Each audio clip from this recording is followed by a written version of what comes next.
Dear Anna and Tony, my coworker spent a whole year making me feel small because my English isn't perfect.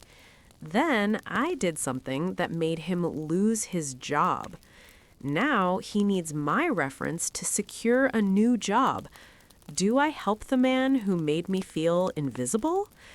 Here's what really happened. Welcome to the very first episode of Coffee Table Dilemma by Fluent English Cafe. I'm Tony. And I'm Anna. This is our weekly segment where people send in their toughest career and life dilemmas anonymously, and we talk them through. But we're not just here to debate. We pull out the English lessons hidden inside these stories so you can walk away with language you can actually use. Exactly.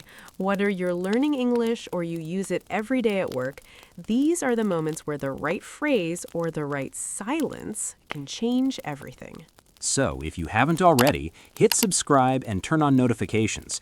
Every week we bring you a new dilemma and practical English lessons to help you speak more confidently. All right, let's get into this one. The person who wrote to us says she worked with a man named Mark, and for a whole year, Mark made her feel invisible, especially about her English. Yeah, let's hear what happened.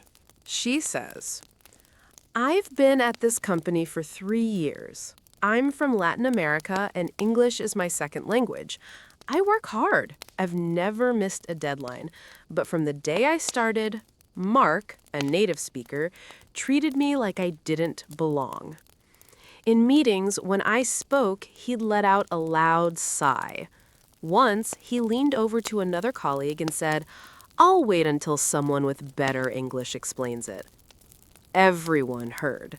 Another time, in front of a client, he corrected my pronunciation of a word I was actually saying correctly. I wanted to disappear. I never reported him. I told myself to be the bigger person, don't make waves.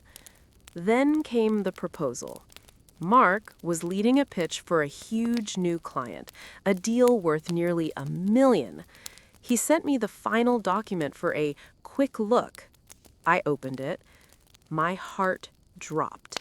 He'd mispriced the entire service package. It was a massive error. If it went out like that, the company would lose thousands every month. I stared at the numbers. My hands were shaking. I knew that if I said nothing, Mark's reputation would be destroyed. He'd probably lose his job.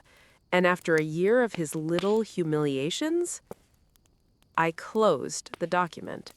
I typed, "Looks good to me," and I sent it back. The client spotted the error after signing. They demanded a renegotiation. Mark was called into HR. 2 weeks later, he was let go. The company said it was a pattern of performance issues. But I know my silence was the final nail. Now, 6 months later, Mark reached out. He's applying for a new job and asked if I'd be a reference. He said, "You are always so professional. I'd really appreciate it." I haven't answered. Part of me wants to ignore him. Part of me feels guilty. Do I give the reference and be the bigger person? Or do I finally let him face the consequences of how he treated me? What should I do? Okay. That is a lot. Yeah, and what gets me is that opening line she sent us. Do I help the man who made me feel invisible? Like, she's not asking if she was wrong, she's asking what she should do now. Right. And honestly, my first reaction is she doesn't owe him anything. A whole year of that? The size, the comments, the correction in front of a client? That's not just rude, that's workplace bullying. And now he wants her to help him. Oh, okay, but hold on. I see where you're coming from, but I also think, did she actually do anything to him, or did she just not save him? That's a good point. She didn't create the error, he did. She just didn't warn him. Exactly. So is it really her fault, or is he the one who made a costly mistake and faced the consequences? Okay, but let's be real. If she had said something, he might still have a job. She knew that. She chose not to. So whether it's her fault or not, she had power in that moment and she used it. I'm not saying she didn't. I'm just saying she didn't invent the mistake. He did. And after a year of him belittling her, maybe she just finally decided to stop being his safety net. I hear that. But here's where I get stuck. Now he's asking for a reference, and she's not just deciding whether to give it, she's deciding what kind of professional she wants to be going forward.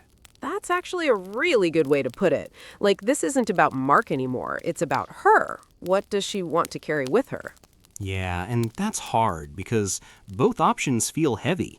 If she gives the reference, she's helping someone who never helped her. If she says no, she might feel guilty, or she might finally feel free.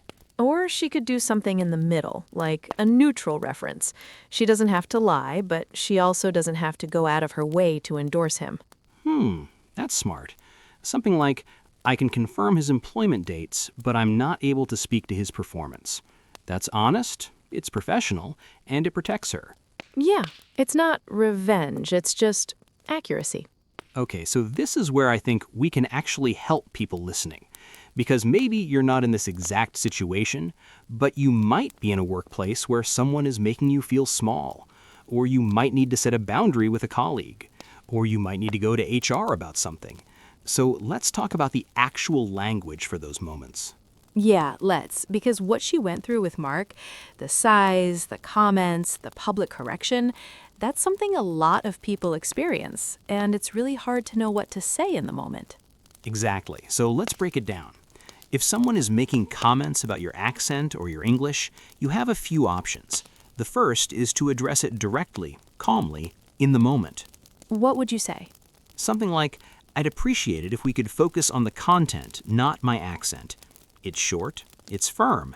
You're not apologizing, you're just redirecting. I like that. What if you're not comfortable saying it in front of other people? Then you can go to a manager afterward. You could say, I've noticed that when I speak in meetings, a colleague often sighs or interrupts. It's making it hard for me to contribute. Could you help me address this? That's good. You're not accusing. You're describing what's happening and asking for support. And if it continues, that's when you go to HR, and you want to use language that's factual and professional. Something like, I'm experiencing comments about my accent that I believe are creating a hostile environment. I'd like to discuss this confidentially. Yeah, and the phrase, I believe, is important. You're stating your perspective, not making a legal claim. And confidentially signals that you're looking for a solution, not starting a public conflict. Now, let's talk about the reference situation, because that's where our listener is stuck. She needs to decide what to say to Mark, and there are a few ways to handle it, depending on what she's comfortable with. If she wants to say no, but keep it professional, she could say, I'm not in a position to give a reference, but I hope you find something soon. Or if she wants to acknowledge the past without getting into it, given our history, I don't think I'd be the best person for this. And if she wants to help but not endorse him, she can offer a factual reference. I can confirm your employment dates and role, but I won't be able to speak to performance. That last one's really smart. It's not blocking him, but it's also not pretending everything was fine. So for our listener, she's got to decide which version of no or yes she can live with, and then craft that message. And that's where we leave it to you all. What would you do? Should she give the reference? Say no? Give a neutral one? Let us know in the comments.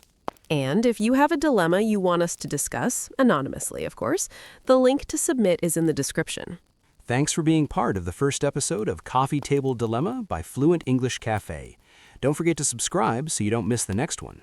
We'll see you in the comments.